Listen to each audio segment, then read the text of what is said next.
guys, and welcome back to day 13 of unboxing the 15 days of Beatles Socks Advent Calendar. We're getting very near the end. But that's okay, because the big Beatles Advent Calendar came yesterday, and it looks magnificent, and it's huge. The box is like this. It's huge. I can't wait to dive into that one as soon as we finish this guy. I considered doing overlap it. Nah, fuck it. So, anyway. Starting with day 13 here for today, let's go ahead and perforate. I mean, the last couple of them seemed like they weren't trying very hard, so I'm hoping maybe today's will be a little more creative than just the logo. That would be nice. It would be nice, but I'm not holding my breath. Okay, what do we got? Oh! Asking ye shall receive. I mean, technically, on one hand, it still falls in that category, but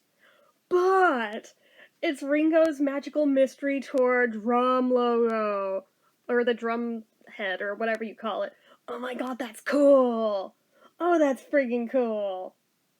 And they're the long ones, too! Oh, I love that! And it even says love on them, too, so, I mean, oh, so appropriate! That is adorable! Oh my god! I didn't even take into consideration that that was a possibility that might be in here. Holy crap. It's really cute. Oh my gosh, as a Ringo fangirl, that just made my day. That just made my day. So, anyways, that's it for today's unboxing. So, as usual, you know what to do. If you like this video, go ahead and give it a like. If you're not already and you'd like to be, click subscribe, hit that notification bell icon so you never miss an upload, leave comments down below, make sure you're following my social media accounts, my Facebook fan page, my Twitter, my Instagram, my Etsy, everything and more, it's all down below. And if you like what I do here on this channel and you'd like to help support it, the donation link as always is down in the description. Get your name on the end card for a month from the time of donating. Anyway guys, till next time, see ya.